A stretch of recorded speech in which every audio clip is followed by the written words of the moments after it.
वेद में ऋषियों के अनुभव दर्ज हैं, जिनमें सृष्टि की प्रत्येक रचना को प्राण का प्रवाह कहा गया है। वैदिक वाङ्मय में मनुष्य, पशु, पक्षी, जल, वायु, अग्नि, वनस्पति एवं पत्थरों तक में चेतना का अस्तित्व स्वीकारा गया है। आधुनिक विज्ञान इसका प्रबल समर्थन भी करता है। सूक्ष्म चेतन शक्तियों जैसे साहस, प्रेम, पवित्रता, करुणा आदि का दिव्य स्रोत उसका देवता कहा गया है। यद्यपि इन देवताओं की शारीरिक संरचना करने का कोई अर्थ नहीं है, तब भी जन सामान्य के स्तर को देखते हुए आलंकारिक चित्रण के द्वारा ऋषियों ने इन शक्ति धाराओं से देवत्व को विकसित करने की योजना बनाई।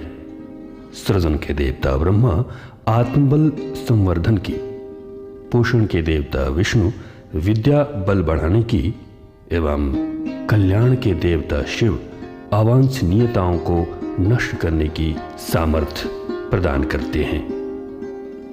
एक सर्वव्यापी, न्यायकारी और सर्वशक्तिमान ईश सत्ता पर विश्वास रखते हुए ऋषि मनीषियों ने विभिन्न गुण, कर्म और स्वभाव की दिव्य शक्तियों के स्रोतों के रहस्य की खोज की, जिससे बहुदेववाद की स्थापना होती चली गई। वैदिक संस्कृति की जीवन यात्रा में कई बार इंसानी कमजोरियां मुश्किलें बनकर आईं, जिससे पतन पराभव के कुमार्ग भी खुले।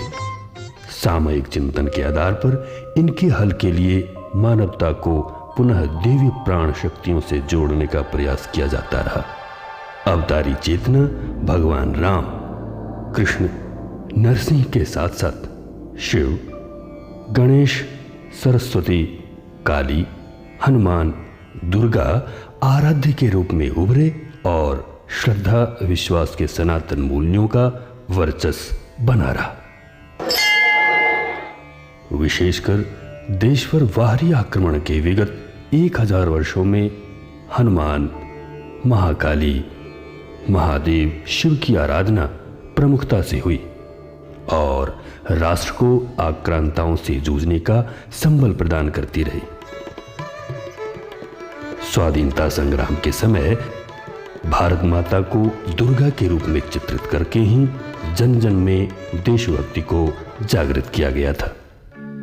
श्री गणेश सांस्कृतिक पर्वों से जन चेतना को जोड़ने का माध्यम बने और महावीर हनुमान की ब्रह्मचर्य साहस के अधिष्ठाता के रूप में मंदिरों, अखाड़ों में प्राण प्रतिष्ठा की गई। वर्तमान समय में मनुष्य अविवेकपूर्ण आचरण करके स्वयं अपने विनाश का सामान जुटा चुका है। जनमानस को विवेक प्रदान करने के लिए युग ऋषि पंडित श्रीराम शर्मा आचार्य जी ने सद्बुद्धि की अधिष्ठात्री माँ गायत्री के महाप्राणों से जन जन को जोड़ने का अनुष्ठान किया है।